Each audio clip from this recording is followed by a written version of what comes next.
ಆತನು ಯೋನನಿಗಿಂತ ಬಹಳ ಹೆಚ್ಚಿನವನು ಪ್ರಿಯರೇ. ಕ್ರಿಸ್ತನು ಹೆಚ್ಚಿನವನು. ಈ ಲೋಕದಲ್ಲಿ ಕ್ರಿಸ್ತನಿಗಿಂತ ಬೇರೆ ಯಾರು ದೊಡ್ಡವರಲ್ಲ, ದೊಡ್ಡವರು ಇಲ್ಲ. ಆತನೇ ಎಲ್ಲವೂ, ಆತನೇ ಸಮಸ್ತವೂ ಆಗಿದ್ದಾನೆ ಪ್ರಿಯರೇ. ಎರಡನೇದಾಗಿ ನಾವು ನೋಡೋದಾದ್ರೆ ಸೊಲೊಮೋನನ ಬಗ್ಗೆ ದೇವರು ಹೇಳ್ತಾ ಇದ್ದಾರೆ. ಹೌದು, ಸೊಲೊಮೋನನು ದೇವರಿಂದ ಹೊಂದಿಕೊಂಡಂತ ಜ್ಞಾನ ಅದು. ಸೊಲೊಮೋನಿಗೆ ಆಟೋಮೆಟಿಕ್ ಆಗಿ ಈ ಲೋಕದಿಂದ ಬಂದಂತ ಜ್ಞಾನ ಅಲ್ಲವೇ ಅಲ್ಲ. ಆತನು ಇಸ್ರಾಯೇಲ್ ಜನರನ್ನ, ಅಪ್ಪ ನಾನು ಹೇಗ್ ನಡೆಸಲಿ, ಇಷ್ಟು ಜನ ಇದ್ದಾರೆ ಇಸ್ರಾಯೇಲರಲ್ಲಿ, ನಾನು ಹೇಗೆ ನ್ಯಾಯವನ್ನ ಒದಗಿಸ್ಕೊಡ್ಲಿ ಈ ಒಂದು ಜನಕ್ಕೆ. ಸೊ ನೀನೇನೋ ಅಭಿಷೇಕಿಸಿದ್ಯಾ, ನೀನೇನೋ ನನ್ನನ್ನ ಇಸ್ರಾಯೇಲ್ನ ನಡೆಸೋದಕ್ಕೆ ನನ್ನನ್ನು ಇಟ್ಟಿದ್ಯಾ ಒಬ್ಬ ರಾಜನಾಗಿ. ಆದರೆ ಸೊ ನನಗೆ ಜ್ಞಾನ ಸಾಲ್ತಾ ಇಲ್ಲ ಸ್ವಾಮಿ. ಅಪ್ಪ ಈ ಜನರಿಗೆ ನಾನು ನ್ಯಾಯ ತೀರಿಸ್ಲಿಕ್ಕೆ ನನ್ನಿಂದ ಸಾಧ್ಯ ಆಗ್ತಾ ಇಲ್ಲ. ನಾನೊಂದು ಮಾತನಾಡಿದ್ರೆ ಅವ್ರು ಇನ್ನೊಂದು ಮಾತನಾಡ್ತಾರೆ, ನಾನು ಒಂದ್ ಹೇಳಿದ್ರೆ ಅವ್ರು 4 ಹೇಳ್ತಾ ಇದಾರೆ. ಸೊ ಇವರ ಮಧ್ಯದಲ್ಲಿ ನಾನು ಜೀವಿಸ್ಲಿ, ಹೇಗೆ ನ್ಯಾಯವನ್ನ ತೀರಿಸ್ಲಿ, ಸರಿಯಾದ ಮಾರ್ಗ ಯಾವುದು ಅಂತ ನನಗೆ ಗೊತ್ತಾಗ್ತಾ ಇಲ್ಲ ಅಪ್ಪ. ಅದಕ್ಕೋಸ್ಕರ ನಿನ್ನ ಪಾದ ಸನ್ನಿಧಿಗೆ ಬಂದಿದ್ದೇನೆ ಸ್ವಾಮಿ. ಅಪ್ಪ ನೀನು ನನ್ನ ಜ್ಞಾನದಿಂದ ತುಂಬಿಸಪ್ಪ ಎಂಬುದಾಗಿ ಸೊಲೊಮೋನನು ದೇವರ ಪಾದ ಸನ್ನಿಧಿಯಲ್ಲಿ ಬಂದು ಕೇಳಿಕೊಳ್ಳುವಾಗ ದೇವರು ಆತನ ಮನದಾಳದ ಹೃದಯವನ್ನ ನೋಡಿದ್ರು, ಮನದಾಳದ ಮಾತುಗಳನ್ನ ನೋಡಿದ್ರು. ಹೌದು, ಆತನು ತನ್ನ ಸ್ವಾರ್ಥಕ್ಕಾಗಿ ಬೇಡ್ಕೊಳ್ತಾ ಇಲ್ಲ, ಆತನು ಇಸ್ರಾಯೇಲರಿಗೋಸ್ಕರ ನ್ಯಾಯವನ್ನು ಒದಗಿಸಬೇಕೆಂಬುದಾಗಿ ಆತನು ಆಸೆ ಪಡ್ತಾ ಇದ್ದಾನೆ ಎಂಬುದಾಗಿ ತಿಳಿದು ದೇವರು ಸೊ ಆತನ ನಿಸ್ವಾರ್ಥವಾದ ಒಂದು ಕಾರ್ಯವನ್ನ ನೋಡಿ, ಸ್ವಾರ್ಥಪೂರಿತವಾದದಲ್ಲ, ನಿಸ್ವಾರ್ಥವಾದಂತ ಒಂದು ಕಾರ್ಯವನ್ನ ನೋಡಿ ಜ್ಞಾನವನ್ನು, ವಿವೇಕವನ್ನ, ಘನ ಐಶ್ವರ್ಯವನ್ನ ಒದಗಿಸಿಕೊಟ್ರು ಪ್ರಿಯರೇ. ಜೊತೆಗೆ ಆತನು ಕೇಳಿದ್ದು ಜ್ಞಾನ ಮಾತ್ರವೇ. ಯೆಹೋವ ದೇವರ ಹತ್ರ ಕೇಳಿದ್ದು ಸೊಲೊಮೋನನು ಜ್ಞಾನ ಮಾತ್ರ. ಅಪ್ಪ ನನಗೆ ಜ್ಞಾನ ಕೊಡು ಸಾಕು, ಇವರನ್ನು ನಡೆಸ್ಲಿಕ್ಕೆ ನನಗೆ ಜ್ಞಾನ ಬೇಕು, ನಿನ್ನ ಪರಲೋಕ ಜ್ಞಾನದಿಂದ ನಾನು ತುಂಬಿಸು, ನಡೆಸು ಎಂಬುದಾಗಿ. ಆದರೆ ಆ ಜ್ಞಾನದ ಜೊತೆಗೆ ದೇವರು ಘನ ಐಶ್ವರ್ಯವನ್ನ, ವಿವೇಕವನ್ನ ಆತನಿಗೆ ಕೊಟ್ರು ಪ್ರಿಯರೇ. ಆ ಘನ ಐಶ್ವರ್ಯವನ್ನ ನೋಡಿದಂತ ಅನೇಕ ಜನರು, ಅನೇಕ ದೇಶದ ರಾಜರು, ಸೊ ಅನೇಕರು ಸೊಲೊಮೋನನ ಹೊಗಳಿಲಿಕ್ಕೆ ಸ್ಟಾರ್ಟ್ ಮಾಡಿದ್ರು. ಆತನು ನ್ಯಾಯ ತೀರಿಸುವಂತ ವಿಧಾನವನ್ನ ನೋಡಿ, ಆತನು ತೀರ್ಪು ಕೊಡುವಂತ ವಿಧಾನವನ್ನ ನೋಡಿ ಶೇಬದ ರಾಣಿ ಬಂದ್ಲು ಪ್ರಿಯರೇ ನೋಡ್ಲಿಕ್ಕೋಸ್ಕರ. ಅಯ್ಯೋ, ಇಷ್ಟು ಜ್ಞಾನ ಎಲ್ಲಿಂದ ಬರ್ತಾ ಇದೆ, ನಮಗಿಲ್ವಲ್ಲ ಈ ಜ್ಞಾನ, ನನಗೆ ಗೊತ್ತಾಗ್ತಾ ಇಲ್ವಲ್ಲ ಹೇಗೆ ನ್ಯಾಯ ತೀರಿಸ್ಬೇಕು ಎಂಬುದಾಗಿ. ಸೊ ಈತನಿಗೆ ಏನ್ ಇಷ್ಟೊಂದು ಜ್ಞಾನ ಎಂಬುದಾಗಿ ಆಶ್ಚರ್ಯಗೊಂಡು ಅಲ್ಲೊಬ್ಬ ರಾಣಿ ಬರ್ತಾ ಇದ್ದಾಳೆ. ಅವಳು ದಕ್ಷಿಣ ದೇಶದ ಒಬ್ಬ ಶೇಬದ ರಾಣಿ. ನೀವು ಆ ಒಂದು ಸೊಲೊಮೋನನ ಇದು ಕುರಿತು ನೀವು ಓದಿದ್ರೆ ನಿಮಗೆ ಗೊತ್ತಾಗುತ್ತೆ. ಶೇಬದಿಂದ ಅವಳು ಬರ್ತಾಳೆ, ಅಷ್ಟು ದೂರದಿಂದ ಬೆಳ್ಳಿ, ಬಂಗಾರ, ಒಡವೆ ಇದೆಲ್ಲವನ್ನ ತೆಗೆದುಕೊಂಡು ಬರ್ತಾಳೆ ಸೊಲೊಮೋನನಿಗೆ ಕೊಡುವುದಕ್ಕೋಸ್ಕರ. ಯಾಕೆ ಗೊತ್ತಾ, ಆತನ ತೀರ್ಪು ಅಷ್ಟು ಅದ್ಭುತವಾಗಿರುತ್ತೆ, ಆತನ ತೀರ್ಪು ಕೊಡುವಂಥದ್ದು ಅಷ್ಟು ಕ್ರಿಯೇಟಿವ್ ಆಗಿರುತ್ತೆ, ಇನ್ನೊಬ್ಬರಿಗೆ ಮೆಚ್ಚತಕ್ಕದ್ದಾಗಿರುತ್ತೆ ಆತನ ತೀರ್ಪು ಕೊಡುವಂಥದ್ದು. ಸೊ ಅನೇಕರು ಇಷ್ಟಪಡ್ತಾ ಇದ್ರು ಸೊಲೊಮೋನನು ಪರಲೋಕದಿಂದ ಜ್ಞಾನವನ್ನ ಹೊಂದಿಕೊಂಡ ನಂತರ ಆತನ ತೀರ್ಪು ಕೊಡುವಂಥದ್ದು. ಶೇಬದ ರಾಣಿ ಬಂದ ಮೇಲೆ ಆತನ ಹೊಗಳ್ತಾಳೆ, ಸೊ ಎಲ್ಲವನ್ನ ಮಾಡಿ ಮತ್ತೆ ತಿರುಗಿ ಹೊರಟೋಗ್ತಾಳೆ ತನ್ನ ಪ್ಲೇಸಿಗೆ. ಆದರೆ ಇಲ್ಲಿ ಸೊಲೊಮೋನನಿಗಿಂತ ದೊಡ್ಡವನೊಬ್ಬ ಇದ್ದಾನೆ. ಸೊಲೊಮೋನನ ಇಡೀ ಲೋಕವೇ ಆತನನ್ನ ಆರಾಧಿಸ್ತಿತ್ತು, ಇಡೀ ಲೋಕವೇ ಆತನ ಕುರಿತು ಹೊಗಳ್ತಾ ಇತ್ತು. ಇಷ್ಟು ಜ್ಞಾನನ, ಇಷ್ಟು ವಿವೇಕನ, ಇಷ್ಟು ಘನ ಐಶ್ವರ್ಯನ ಎಲ್ಲಿಂದ ಬಂತು ಎಂಬುದಾಗಿ. ಆದರೆ ಅದಕ್ಕಿಂತ ದೊಡ್ಡವನು ನಾವಂತ ಕ್ರಿಸ್ತನು ನಮ್ಮ ಮಧ್ಯದಲ್ಲಿ ಇದ್ದಾನೆ ಪ್ರಿಯರೇ. ಆ ಕ್ರಿಸ್ತನಿಲ್ಲದಿದ್ದರೆ ಸೊಲೊಮೋನಿಗೆ ಐಶ್ವರ್ಯ ಬರ್ತಾ ಇರ್ಲಿಲ್ಲ, ಜ್ಞಾನ ಬರ್ತಾ ಇರ್ಲಿಲ್ಲ. ಒಂದು ಸೀಕ್ರೆಟ್ ಹೇಳೋದ, ಸೊ ಆತನು ಕೇಳುವಾಗ ಸೊ ಜ್ಞಾನ ಹೇಗೆ ಬಂತು ಗೊತ್ತಾ? ಸೊ ದೇವರ ವಾಕ್ಯವೇ ಯಾಕೋಬ 1:5 ಏನ್ ಹೇಳುತ್ತೆ? ನಿಮ್ಮಲ್ಲಿ ಯಾವನಿಗಾದರೂ ಜ್ಞಾನ ಕಡಿಮೆ ಆಗಿದ್ದರೆ ಆತನು ದೇವರ ಪಾದಸಂಧಿಯ ಮುಂದೆ ಕುತ್ಕೊಂಡು ಬೇಡ್ಕೊಳ್ರಿ, ಆತನು ಉದಾರ ಮನಸ್ಸಿನಿಂದ ನಿಮ್ಗೆ ಕೊಡುವವನಾಗಿದ್ದಾನೆ ಎಂಬುದಾಗಿ. ಸೊ ಸೊಲೊಮೋನನು ಬೇಡ್ಕೊಂಡು ಆತನ ಪಾದಸನ್ನಿಧಿಗೆ ಹೋಗಿ ಅಪ್ಪ ನನಗೆ ಜ್ಞಾನ ಕೊಡು ಅಂತ ಬೇಡ್ಕೊಂಡ ಇಲ್ವಾ? ಬೇಡ್ಕೊಂಡ್ರು, ಅದಕ್ಕೋಸ್ಕರ ಜ್ಞಾನ ಬಂದಿರುವಂತದ್ದು ಆತನು. ಇನ್ನೊಂದು ಮಾತು, ಸೊ ಫಿಲಿಪ್ಪಿಯರ 4:19 ವಾಕ್ಯದಲ್ಲಿ ಹೇಳುತ್ತೆ, ಕ್ರಿಸ್ತನ ಐಶ್ವರ್ಯಕ್ಕೆ ತಕ್ಕ ಹಾಗೆ ನಿಮ್ಮ ಎಲ್ಲಾ ಕೊರತೆಗಳನ್ನು ನಾನು ನೀಗಿಸ್ತೇನೆ ಎಂಬುದಾಗಿ. ಹೌದಾ?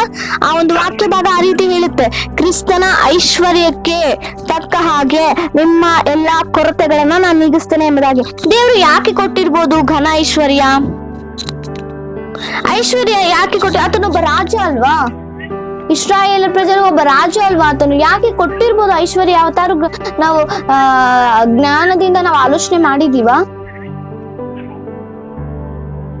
ಸೊ ಪ್ರಿಯರೇ, ಒಂದು ವಾಕ್ಯ ಹೇಳುತ್ತೆ ಪ್ರಸಂಗಿ ಗ್ರಂಥದಲ್ಲಿ, ಸೊ ನಾವು ನೋಡ್ತೇವೆ ಎಷ್ಟೇ ಜ್ಞಾನ ಇದ್ರೂ ಸಹ ಸೊ ಆತನೇನಾದ್ರು ಬಡವನಾಗಿದ್ರೆ ಆತನನ್ನ ಲೆಕ್ಕಕ್ಕೆ ತೆಗೆದುಕೊಳ್ಳೋದು ಇಲ್ವಂತೆ. ಸೊ ಆ ಒಂದು ವಾಕ್ಯ ಭಾಗವನ್ನು ನಾನು ಓದಿಸಿ ನಾನು ಮುಕ್ತಾಯ ಮಾಡ್ತೇನೆ.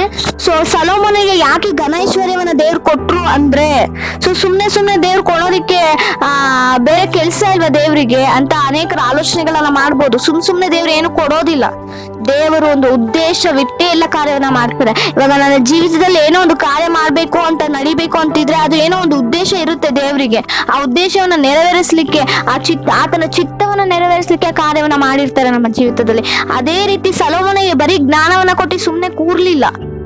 ಸೊ ಬರೀ ಜ್ಞಾನದಿಂದ ಇದ್ದಿದ್ರೆ ಸೊಲೊಮೋನ ಇಡೀ ಪ್ರಪಂಚಕ್ಕೆ ಗೊತ್ತಾಗ್ತಾ ಇರ್ಲಿಲ್ಲ.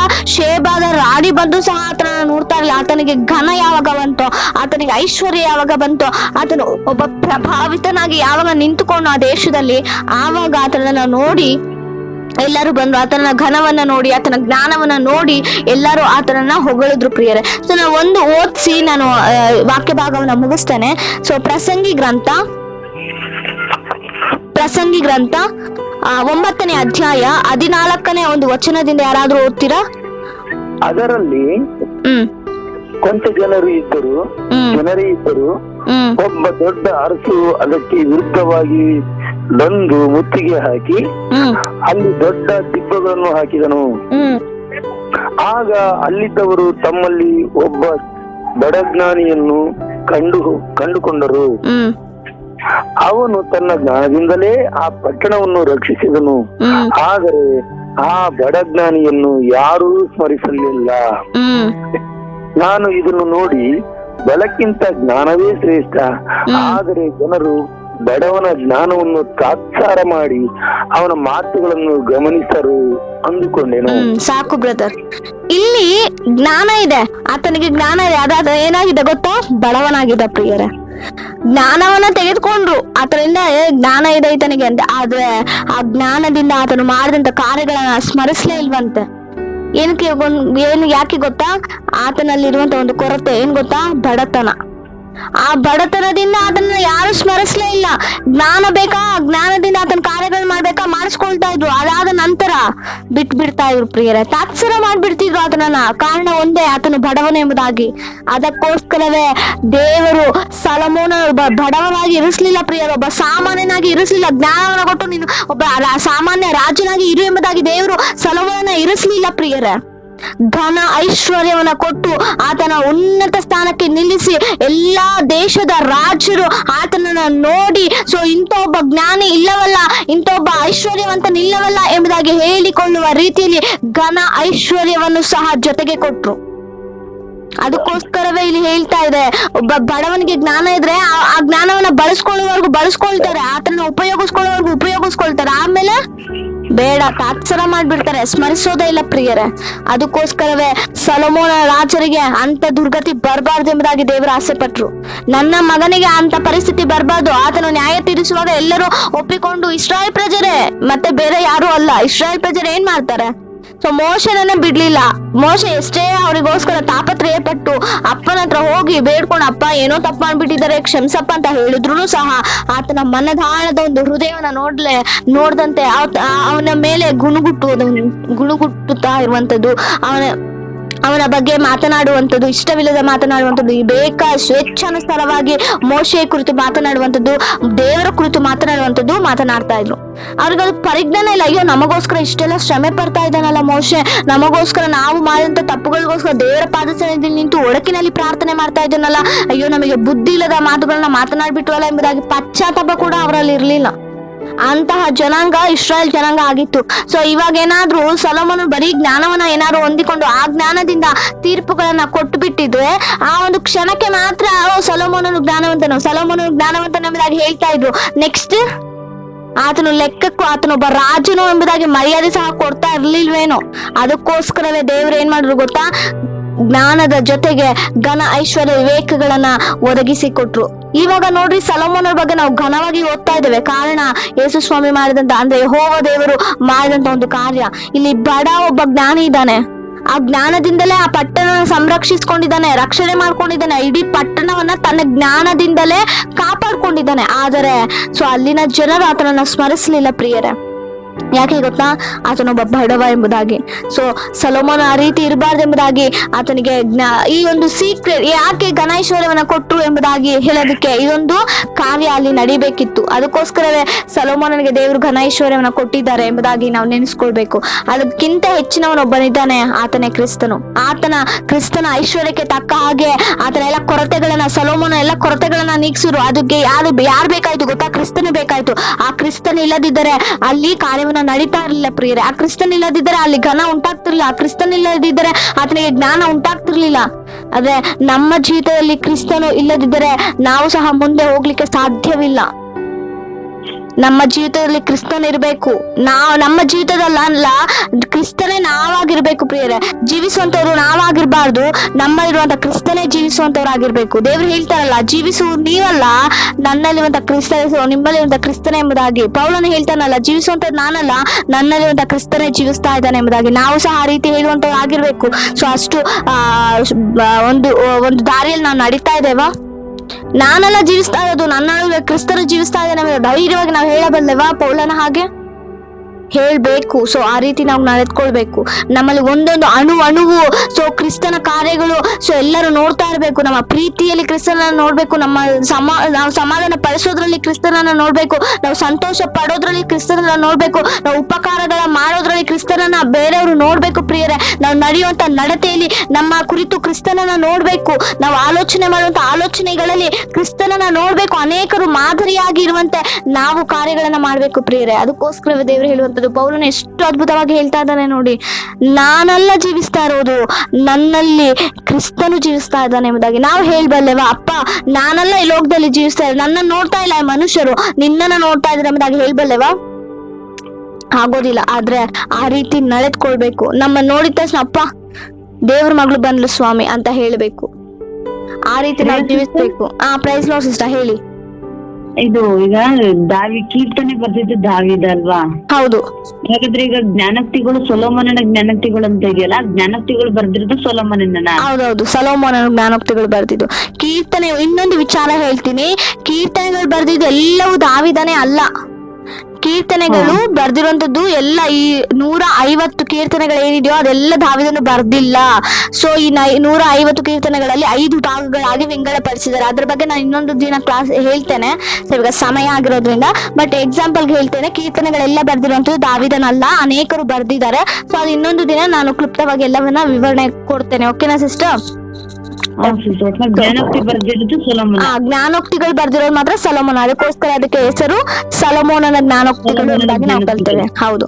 ಸೊ ಆತನಲ್ಲಿ ದೇವರು ಇಟ್ಟಂತ ಜ್ಞಾನದಿಂದ ಆತನು ಇನ್ನೊಬ್ಬರಿಗೆ ಬುದ್ಧಿ ಕಲಿಸ್ಲಿಕ್ಕೆ, ಹೇಗೆ ಈ ಲೋಕದಲ್ಲಿ ಜೀವಿಸಬೇಕು, ಜ್ಞಾನ ಎಷ್ಟು ಇಂಪಾರ್ಟೆಂಟ್, ಅದು ಲೋಕದ ಜ್ಞಾನ ಅಲ್ಲ, ದೇವರ ಜ್ಞಾನ ಎಷ್ಟು ಇಂಪಾರ್ಟೆಂಟ್, ದೇವರನ್ನ ಆತುಕೊಂಡು ಜೀವಿಸೋದು ಎಷ್ಟು ಇಂಪಾರ್ಟೆಂಟ್ ಎಂಬುದಾಗಿ ಚಿಕ್ಕ ಮಕ್ಕಳಿಂದ ಕುರಿತು ದೊಡ್ಡವರವರೆಗೂ ಸೊ ಜ್ಞಾನೋಕ್ತಿಗಳಲ್ಲಿ ಬರ್ದಿರುವಂತದನ್ನ ನಾವು ನೋಡ್ತೇವೆ. ಅದಕ್ಕೋಸ್ಕರವೇ ಚಿಕ್ಕ ಮಕ್ಕಳಿಗೂ ಜ್ಞಾನೋಕ್ತಿಗಳನ್ನ ಓದಿಸಿ ಜ್ಞಾನ ಬರುತ್ತೆ ಎಂಬುದಾಗಿ ಹೇಳ್ತಾರೆ. ಓಕೆನಾ? ಸೊ ಅದು ಪ್ರಾಕ್ಟೀಸ್ ಮಾಡಿಸಿ ಮಕ್ಕಳಿರುವಂತವ್ರು. ಸೊ ದೇವರು ಎಲ್ಲ ವಾಕ್ಯ ಭಾಗ ಅರ್ಥ ಆಗಿದೆ ಎಂಬುದಾಗಿ ನಾನು ನೆನೆಸ್ತೇನೆ. ಸೊ ದೇವರು ಯೋನನ ಬಗ್ಗೆ ಮಾತನಾಡಿ, ಯೋನನಿಗಿಂತ ಹೆಚ್ಚಿನವನು ಕ್ರಿಸ್ತನಾಗಿದ್ದಾನೆ, ಸೊಲೊಮೋನನಿಗಿಂತ ಹೆಚ್ಚಿನವನು ಕ್ರಿಸ್ತನಾಗಿದ್ದಾನೆ ಎಂಬುದಾಗಿ ದೇವರು ಹೇಳುವಂತಹ ಮಾತುಗಳು ಇದಾಗಿತ್ತು. ನಾವು ಅದ್ಭುತಗಳಿಗಾಗಿಯೋ ಅತಿಶಯಗಳಿಗಾಗಿಯೋ ಮತ್ತೊಂದಕ್ಕಾಗಿಯೋ ದೇವರನ್ನು ನಂಬಿಕೊಳ್ಳುವಂತದ್ದಲ್ಲ. ಕ್ರಿಸ್ತನು ನನಗೋಸ್ಕರ ಮೃತ್ಯುಂಜಯನಾಗಿ ಎದ್ದಿದ್ದಾನೆ, ನನ್ನ ಪಾಪಗಳನ್ನ ಹೊತ್ತಿಕೊಂಡಿದ್ದಾನೆ, ನನಗೆ ನಿತ್ಯ ಜೀವವನ್ನ ಕೊಟ್ಟಿದ್ದಾರೆ. ಸೊ ಆ ಒಂದು ನಿತ್ಯ ಜೀವದ ನಿರೀಕ್ಷಣೆಯಲ್ಲಿಯೇ ನಾವು ಜೀವಿಸಬೇಕಾಗಿದೆ. ಸೊ ಎಂಬುದಾಗಿ ನಾವು ಅರಿತುಕೊಂಡು ಜೀವಿಸಿದ್ರೆ ಮಾತ್ರವೇ ಲೋಕದ ಕಡೆಯವರೆಗೆ ದೇವರು ಏನ್ ಹೇಳಿದರೂ ಸಾಕ್ಷಿಗಳಾಗಿರಿ ಎಂಬುದಾಗಿ ಆ ರೀತಿ ಇರ್ತೇವೆ. ಇಲ್ಲ ಅಂದ್ರೆ ಮಧ್ಯದಲ್ಲೇ ಕೈ ಬಿಡಲ್ಪಟ್ಟವರಾಗಿರ್ತೇವೆ ಪ್ರಿಯರೇ. ನಾವು ನಮ್ಮನ್ನ ಪರೀಕ್ಷೆ ಮಾಡ್ಕೊಂಡು ಯಾವ ರೀತಿ ಜೀವಿಸ್ತಾ ಇದ್ವಿ, ಯಾವುದಕ್ಕೋಸ್ಕರ ನಾವು ಜೀವಿಸೋರಾಗಿದ್ದೇವೆ, ಸೊ ಅನೇಕರ ಜೀವಿತಗಳು ಯಾವ ರೀತಿ ಇದೆ, ನನ್ನ ಜೀವಿತ ಯಾವ ರೀತಿ ಇದೆ ಎಂಬುದಾಗಿ ಪರೀಕ್ಷೆ ಮಾಡ್ಕೊಂಡು, ಸೊ ಅದ್ಭುತಗಳಿಗಾಗಿ ಅತಿಶಯಗಳಿಗಾಗಿ ಅಲ್ಲ, ಅಪ್ಪ ನನಗೋಸ್ಕರ ನೀನ್ ಮಾಡಿದ್ಯಲ್ಲ, ಅದಕ್ಕೋಸ್ಕರ ನಾನು ನಂಬಿದ್ದೇನೆ, ನೀನ್ ನಡೆಸ್ತಾ ಇದೀಯಪ್ಪ, ಅದಕ್ಕೋಸ್ಕರ ನಾನು ನಿನ್ನ ನಂಬಿದ್ದೇನೆ, ನನ್ನ ಜೀವಿತದಲ್ಲಿ ಏನೇ ಮಾಡಿದ್ರು ಅದು ನಿನಗೆ ಘನತೆ, ಮಹಿಮೆ, ಪ್ರಭಾವ ಮಾತ್ರವೇ ಅಪ್ಪ ಎಂಬುದಾಗಿ ನಾವು ಹೇಳುವವರಾಗಿ ನಾವು ಈ ಲೋಕದಲ್ಲಿ ಜೀವಿಸೋಣ. ಸೊ ಆತನ ನಿತ್ಯತ್ವಕ್ಕೆ ಸೇರಿದವರೆಗೂ ಅದೇ ರೀತಿಯಲ್ಲಿ ಜೀವಿಸುತ್ತಾ ಆತನಿಗೆ ಇಷ್ಟಾನುಸಾರವಾಗಿ, ಆತನಿಗೆ ಮೆಚ್ಚುಗೆಯಾಗಿ ನಾವೆಲ್ಲರೂ ಜೀವಿಸೋಣ ಎಂಬುದಾಗಿ ಪರಿಶುದ್ಧಾತ್ಮನು ತಾನೇ ಆ ಒಂದು ಸಹಾಯಕನಾಗಿ ಆ ಮಾರ್ಗಗಳಲ್ಲಿ ನಮ್ಮ ನಡೆಸಲಿಕ್ಕೆ ಆ ಪರಿಜ್ಞಾನವನ್ನ, ಆ ಜ್ಞಾನವನ್ನ ತುಂಬಿಸಿ ಈ ಲೋಕದ ಯಾತ್ರೆಯಲ್ಲಿ ನಾವು ಜೀವಿಸಲಿಕ್ಕೆ ಕೃಪೆ ಮಾಡಿ ಕೊಡಬೇಕೆಂಬುದಾಗಿ ನಾನು ಪ್ರಾರ್ಥನೆಯನ್ನ ಮಾಡುವವಳಾಗಿದ್ದೇನೆ. ಸೊ ನಾವೆಲ್ಲರೂ ಕಣ್ಣು ಮುಚ್ಚೋದಾದ್ರೆ ಪ್ರಾರ್ಥನೆಯನ್ನ ಮಾಡ್ಕೊಳ್ಳೋಣ. ಸ್ತೋತ್ರ ಸ್ವಾಮಿ. ಪರಿಶುದ್ಧನೇ ಮಹೋನ್ನತನಾದಂತ ದೇವರೇ, ಉನ್ನತನೇ ಅಪ್ಪ ನಿಮಗೆ ವಂದನೆಗಳನ್ನು ಸಲ್ಲಿಸ್ತೇವೆ ಸ್ವಾಮಿ. ಪ್ರೀತಿ ಸ್ವರೂಪನು, ಆತ್ಮ ಸ್ವರೂಪನು, ಆರೋಗ್ಯದಾಯಕನು, ಉನ್ನತನು, ಮಹೋನ್ನತನಾದಂತ ದೇವರೇ ಅಪ್ಪ ನಿನಗೆ ವಂದನೆ ಸ್ವಾಮಿ. ಅಪ್ಪ ನೀನು ಒಳ್ಳೆಯವನು, ಒಳ್ಳೆಯ ಕಾರ್ಯಗಳನ್ನ ಮಾಡುವಾತನು ಸ್ವಾಮಿ.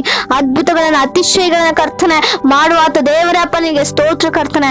ಅಪ್ಪ ಅನೇಕರು ನೋಡುವಾಗ ತಮ್ಮ ಜೀವಿತಗಳ ಅದ್ಭುತ ಮಾಡಿದ್ರೆ ಸಾಕು, ನಾನು ದೇವರನ್ನ ನಂಬ್ಕೊಳ್ತೇವೆ, ಅತಿಶಯಗಳ ಮಾಡಿದ್ರೆ ಸಾಕು, ನಾನು ದೇವರನ್ನ ನಂಬ್ಕೊಳ್ತೇನೆ, ಅಪ್ಪ ಈ ಒಂದು ಸಾಲ ಬಾಧೆ ತೀರಿದ್ರೆ ಸಾಕು, ಈ ಅನಾರೋಗ್ಯ ಹೋದ್ರೆ ಸಾಕು ಅನ್ನೋ ರೀತಿಯಲ್ಲಿ ಇದ್ದಾರೆ ಸ್ವಾಮಿ. ಆದರೆ ಅಯ್ಯೋ ಕ್ರಿಸ್ತರು ನನಗೋಸ್ಕರ ಬಲಿಯಾದನಲ್ಲ, ಅಯ್ಯೋ ಕ್ರಿಸ್ತನು ನನಗೋಸ್ಕರ ತನ್ನ ಪ್ರಾಣವನ್ನ ಕೊಟ್ಟನಲ್ಲ, ಕ್ರಿಸ್ತನು ನನಗೋಸ್ಕರ ತನ್ನ ರಕ್ತವನ್ನು ಸುರಿಸಿದನಲ್ಲ ಎಂಬ ಅರಿವಿಕೆಗೂ ಬರದಂತೆ ಅದ್ಭುತಗಳಿಗಾಗಿಯೋ ಅತಿಶಯಗಳಿಗಾಗಿ ಅನೇಕರು ಓಡ್ತಾ ಇದ್ದಾರೆ ಸ್ವಾಮಿ. ಅಪ್ಪ ಅವರೆಂತವರೆಲ್ಲ ಮನಸ್ಥಿತಿಗಳು ಯೇಸುವಿನ ನಾಮದಲ್ಲಿ ಬದಲಾಯಿಸಿದಾಗ ನಾನು ಕೇಳ್ಕೊಳ್ತೇನೆ ಸ್ವಾಮಿ. ಯಾರು ಇದುವರೆಗೂ ಅದ್ಭುತಗಳನ್ನ ನೋಡಿಯೋ ಅತಿಶಯಗಳನ್ನ ನೋಡಿಯೋ ಅಪೇಕ್ಷೆ ಉಳ್ಳವರಾಗಿ ಬಂದಿದ್ರು ಸ್ವಾಮಿ, ಅವರೆಲ್ಲ ಮನಸ್ಥಿತಿಗಳನ್ನ ಬದಲಾಯಿಸಿ ಅಪ್ಪ ನಿನ್ನಿಂದ ಹಿಂಜರಿದ ಒಂದೊಂದು ಆತ್ಮವನ್ನ ಸ್ವಾಮಿ ದೇವರು ನನಗೋಸ್ಕರ ಇಷ್ಟೆಲ್ಲ ಕಾರ್ಯಗಳನ್ನ ಮಾಡಿದ್ರು ಎಂಬುದಾಗಿ ನೆನೆಸಿ ಕರ್ತನೆ, ಕೃತಜ್ಞತೆ ಉಳ್ಳವರಾಗಿ ಕರ್ತನೆ ಪಾದ ಸನ್ನಿಧಿಗೆ ಬರ್ಲಿಕ್ಕೂ ಅಪ್ಪ ಕಟ್ಟ ಕಡೆಯವರೆಗೆ ನಿಲ್ಲಲಿಕ್ಕೂ ಕೃಪೆಯನ್ನು ಅನುಗ್ರಹಿಸು ಸ್ವಾಮಿ. ಅಪ್ಪ ನಮ್ಮ ಜೀವಿತದಲ್ಲಿ ನೀನು ಎಲ್ಲ ಮಾಡಿದ ಎಲ್ಲ ಅದ್ಭುತಗಳಿಗಾಗಿ ಕೃತಜ್ಞತೆಗಳನ್ನ ಸಲ್ಲಿಸುವವರಾಗಿದ್ದಾನೆ ಸ್ವಾಮಿ, ಸಲ್ಲಿಸುವವರಾಗಿದ್ದೇವೆ ಸ್ವಾಮಿ. ನೀನು ಕರ್ತ ನಮ್ಮ ಜೀವಿತಗಳಲ್ಲಿ ಕರ್ತನೆ ಏನೋ ಒಂದು ಉದ್ದೇಶವಿಟ್ಟು ಕಾರ್ಯವನ್ನ ಮಾಡುವಾತನಾಗಿದೆಯಾ ಸ್ವಾಮಿ. ಅಪ್ಪ ಪರಿಸಯರ ಹಾಗೆ, ಶಾಸ್ತ್ರಿಗಳ ಹಾಗೆ, ಆ ಒಂದು ಮನಸ್ತತ್ವಗಳ ಹಾಗೆ ಕರ್ತನೆ ಯಾರೆಲ್ಲ ಜೀವಿಸ್ತಾ ಇದ್ದಾರೋ ಕರ್ತನೆ ಅಂತವನ್ನೆಲ್ಲ ಯೇಸುವಿನ ನಾಮದಲ್ಲಿ ಬದಲಾಯಿಸು, ಅವರ ಹೃದಯವನ್ನು ಬದಲಾಯಿಸು, ಅವರಲ್ಲಿ ಮಾಡ್ತಿರೋದ ಸಾತನ ಆಲೋಚನೆಗಳನ್ನ ಎಲ್ಲವನ್ನ ಕರ್ತನೆ ತಾರುಮಾರು ಮಾಡು ಎಂಬುದಾಗಿ ನಾನು ಬೇಡ್ಕೊಳ್ತಾ ಇದ್ದೇನೆ ಸ್ವಾಮಿ. ಅಪ್ಪ ಸೊಲೊಮೋನನಿಗಿಂತ ಶ್ರೇಷ್ಠನು ಕರ್ತನೆ, ನಿನ್ನ ಅಪ್ಪ ಐಶ್ವರ್ಯಕ್ಕೆ ತಕ್ಕ ಹಾಗೆ ಕರ್ತನೆ ಅವರ ಎಲ್ಲ ಕೊರತೆಗಳನ್ನ ನೀಗಿಸಿದಾತನು ಕರ್ತನೆ, ಅಪ್ಪ ಜ್ಞಾನವನ್ನು ಒದಗಿಸಿದಾತನು. ಅಪ್ಪ ನಾವು ನೋಡುವಾಗ ಯೋನನ ಬಗ್ಗೆ ಕರ್ತನೆ ಆತನು ಮಾಡಿದ ತಪ್ಪುಗಳಿಗೆ ಆತನು ಶಿಕ್ಷೆಯನ್ನು ಹೊಂದಿಕೊಂಡ, ಆದರೆ ಅಪ್ಪ ನೀನು ಮಾಡಿದ ತಪ್ಪಿಗೋಸ್ಕರ ಅಲ್ಲ ಸ್ವಾಮಿ, ಅಪ್ಪ ನಾವು ಮಾಡಿದ ಎಲ್ಲ ಪಾಪಗಳಿಗೋಸ್ಕರ ನೀನು ಆ ಪಾಪವನ್ನ ಶಾಪವನ್ನ ಹೊತ್ತಿಕೊಂಡವನಾಗಿ ಕರ್ತನೆ ಅಪ್ಪ ನೀನು ಕರ್ತನೆ ಭೂಗರ್ಭದಲ್ಲಿ ಸಾತನೊಟ್ಟಿಗೆ ಕರ್ತನೆ ನೀನು ಯುದ್ಧವನ್ನ ಮಾಡಿ ಮತ್ತೆ ಮೃತ್ಯುಂಜಯನಾಗಿ ಎದ್ದು ಬಂದಂತ ದೇವರು ಒಂದು ನಿತ್ಯ ಜೀವವನ್ನ ಅಪ್ಪ ಕಳೆದುಕೊಂಡಂತ ಒಂದು ಸಮೃದ್ಧಿಯಾದ ಒಂದು ನಿತ್ಯ ಜೀವನ ಮತ್ತೆ ಪುನಃ ನಮ್ಮ ಜೀವಿತದಲ್ಲಿ ಕೊಟ್ಟಂತ ದೇವರು ನೀನಾಗಿರುವುದಕ್ಕಾಗಿ ನಿನಗೆ ವಂದನೆಗಳನ್ನು ಸಲ್ಲಿಸ್ತೇವೆ ಸ್ವಾಮಿ. ಹೌದು ಕರ್ತನೆ, ಆ ನಿತ್ಯತ್ವಕ್ಕೆ ಹೋಗುವವರೆಗೂ ಕರ್ತನೆ ನಿನ್ನ ಮಕ್ಕಳಾಗಿ ನಿನಗೆ ಮೆಚ್ಚುಗೆಯಾಗಿ ನಮ್ಮ ನಡತೆಯಿಂದ ಕರ್ತನೆ ಅಪ್ಪ ನಮ್ಮ ಆಲೋಚನೆಗಳಿಂದ ಕರ್ತನೆ ಅಪ್ಪ ಮಾಡುವಂತ ಕೆಲಸಗಳಿಂದ, ಮಾತನಾಡುವಂತ ಮಾತುಗಳಿಂದ, ನೋಡುವಂತ ನೋಟಗಳಿಂದ, ಕೇಳಿಸಿಕೊಳ್ಳುವಂತ ಮಾತುಗಳಿಂದ ಎಲ್ಲದರಿಂದ ಕರ್ತನೆ ನಿನ್ನ ನಾಮವನ್ನು ಘನಪಡಿಸುವ ರೀತಿಯಲ್ಲಿ ನಮ್ಮನ್ನ ಉಪಯೋಗಿಸಿ ಎಂಬುದಾಗಿ ನಮ್ಮನ್ನ ನಡೆಸಿ ಎಂಬುದಾಗಿ ನಾವು ಬೇಡವಳಾಗಿದ್ದೇನೆ ಕರ್ತನೆ.